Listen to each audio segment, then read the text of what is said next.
हज़रत अगर किसी की बहुत सी नमाज़ें क़ज़ा हो गई हैं तो उन बहुत सारी नमाज़ों को अदा करने का कोई आसान तरीका क्या है?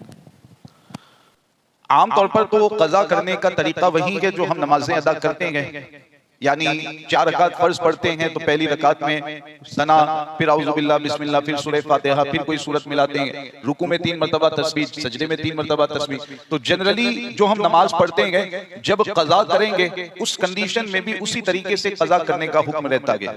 लेकिन अगर कोई बंदा ऐसा है कि बहुत सालों की नमाजें उसे क़ज़ा करनी है, 5 साल की नमाजें किसी की क़ज़ा करने की बाकी है, 10 साल की नमाजें बाकी है, इस तरह बहुत सालों की नमाजें अगर उसको क़ज़ा करनी है और वक्त उसके पास इतना होता नहीं है, तो आसानी के तौर पर फुक़हाए किराम ने कुछ चीजें बयान की हैं कि उनको फॉलो करते हुए वो जल्दी जल्दी अपनी क़ज़ा नमाजों को अदा कर सकता है। जैसे मिसाल के तौर पर रुकू सजदे में 3-3 मरतबा तस्बीह आमतौर पर हम पढ़ते हैं, ऐसा ही तो होता है ना भाई? आप लोग ज्यादा मरतबा पढ़ते हैं क्या? तो बोला करें, 3-3 मरतबा ही तस्बीह पढ़ते हैं। तो आमतौर पर ये होता है। अब ज्यादा नमाजें अगर किसी को क़ज़ा करनी है तो एक आसानी के तौर पर ये बताया गया है कि 3 मरतबा तस्बीह पढ़ने की जगह पर 1 मरतबा तस्बीह पढ़ ले, रुकू सजदा दोनों हालतों में। तो एक आसानी ये बताई गई है। दूसरी आसानी ये बताई गई है कि तीसरी और चौथी रकात जो फर्ज की होती है, वितर वाजिब की बात नहीं है, फर्ज की तीसरी और चौथी रकात में सूरह फातिहा आमतौर पर हम पढ़ते हैं, ऐसा ही तो होता है। तो सूरह फातिहा की जगह पर 3 मरतबा सुबहान अल्लाह सुबहान अल्लाह सुबहान अल्लाह 3 मरतबा तीसरी और चौथी फर्ज की जो 2 रकातें हैं उसमें इस तरह पढ़ ले और फिर रुकू में चला जाए। तो तीसरी चौथी रकात में 3 मरतबा सुबहान अल्लाह कह लेगा सूरह फातिहा की जगह पर। तो ये एक और आसानी बताई गई है। ये किनके लिए?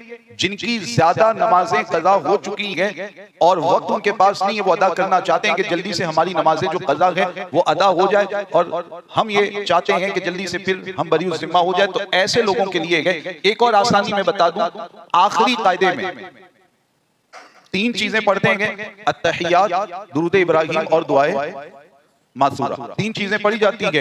ज्यादा क़ज़ा नमाजें जिसकी बाकी है उसके लिए एक आसानी ये बताई गई है कि अत्तहियात पढ़ने के बाद दुरूद इब्राहिम दुआए मासूरा दोनों पढ़ने की जगह पर मुख्तसरन एक दुरूद पाक पढ़ लें, अल्लाहुम्मा सल्ली अला सय्यिदिना व मौलाना मुहम्मदिन व अला आलिहि व सहबिहि वसल्लम। मुख्तसर इस तरह दुरूद पाक पढ़ लें, अल्लाहुम्मा सल्ली अला सय्यिदिना व मौलाना मुहम्मदिन व अला आलिहि व सहबिहि व बारिक वसल्लम। इतना पढ़ लेगा, उसके बाद वो सलाम फिर दे, दुरूद इब्राहिम मुकम्मल, दुआए मासूरा मुकम्मल, न पढ़े तो भी चल सकता है। तो ये एक आसानी और फुक़हाए किराम ने बयान फरमाई है। तो ये उन लोगों के लिए जिनकी ज्यादा नमाजें क़ज़ा है और वो चाहते हैं कि हम बरी ज़िम्मा जल्दी से हो जाए, क़ज़ा नमाजें हम जल्दी से अदा कर लें, उनके लिए आसानियां बताई गई है। तो इस तरह आसानी पर अमल करते हुए भी अपनी नमाजों की क़ज़ा जरूर भी जरूर आदमी को कर लेनी चाहिए, वरना इन नमाजों के हवाले से सवाल अल्लाह की बारगाह में पूछा जाएगा। इन नमाजों के बारे में अल्लाह ताला की बारगाह में सवाल किया जाएगा। गरीब नवाज का महीना चल रहा है, इसी मुनासबत से नमाज की अहमियत के हवाले से मैं आपके सामने गरीब नवाज का एक फरमान पेश कर देता हूँ। बगौर समात करें। छठी शरीफ मनाते हैं, गरीब नवाज की महफिलें हम मुनक़्क़िद करते हैं, लेकिन इन इरशादात पर भी हमें तवज्जो देने की जरूरत है।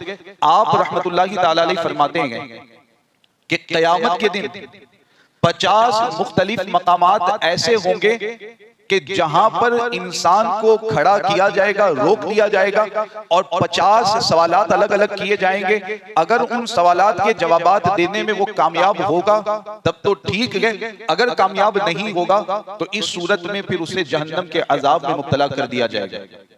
कितने मकामात? 50 अलग अलग मकामात पर आदमी को रोक करके सवालात किए जाएंगे। सबसे पहले मकाम पर जो आदमी को रोक करके सवाल पूछा जाएगा वो ईमान के बारे में सवाल पूछा जाएगा कि तू दुनिया से ईमान लेकर के आया, ईमान तेरे पास है कि नहीं। अगर बंदा मोमिन होगा तो वो हाँ में जवाब देगा, आगे जाने की उसे इजाजत दी जाएगी। और अगर मोमिन नहीं है, ईमान के बारे में अगर जवाब नहीं दे पाएगा, गरीब नवाज फरमाते हैं कि वहीं से उसे जहन्नम की आग में डाल दिया जाएगा।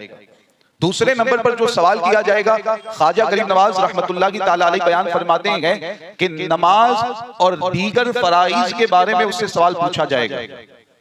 नमाज और दीगर फराइज के बारे में उससे सवाल पूछा जाएगा।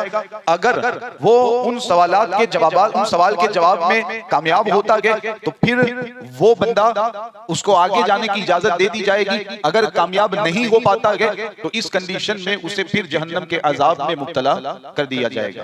तो ये देखें कि दूसरे नंबर पर ही ईमान के बाद जिस चीज का सवाल किया जाएगा, गरीब नवाज फरमाते हैं कि वो नमाज और दीगर फराइज हैं। तो इसलिए हमें चाहिए कि हम नमाजों की पाबंदी करें।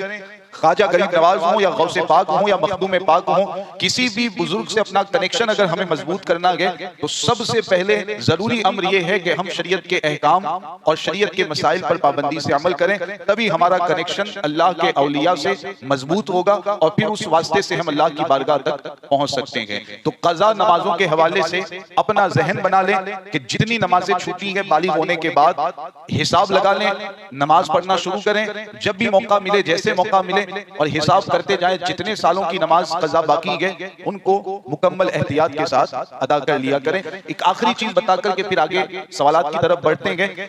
एक आसान तरीका हमारे उलमा ने यह भी बयान किया कि पहले आप नमाज के पाबंद नहीं थे, अब आप नमाज के पाबंद बन गए हैं, 5 वक्त की नमाज पाबंदी से अदा करते हैं। तो 5 वक्त की नमाजों में जो सुन्नते गैर मुअक्कदा नमाजें हैं, कौन सी नमाज?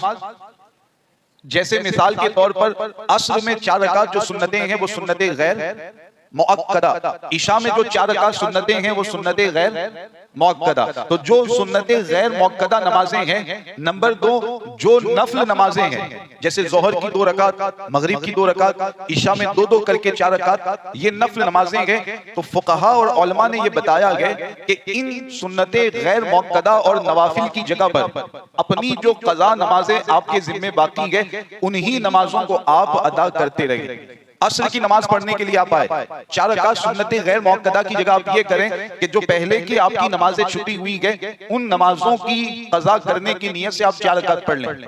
असर की कज़ा की नियत से, इशा की कज़ा की नियत से, इस तरह 4 रकात अदा कर लें। मगरिब में 2 रकात है तो फजर की 2 रकात की कज़ा की नियत से वो नफल पढ़ने की जगह फजर की कज़ा पढ़ लें। तो इस तरह जो सुन्नते गैर मुअक्कदा और नफल नमाजें हैं उनकी जगह पर कज़ा नमाजें पढ़ता जाएगा तो एक आसानी पैदा हो जाएगी।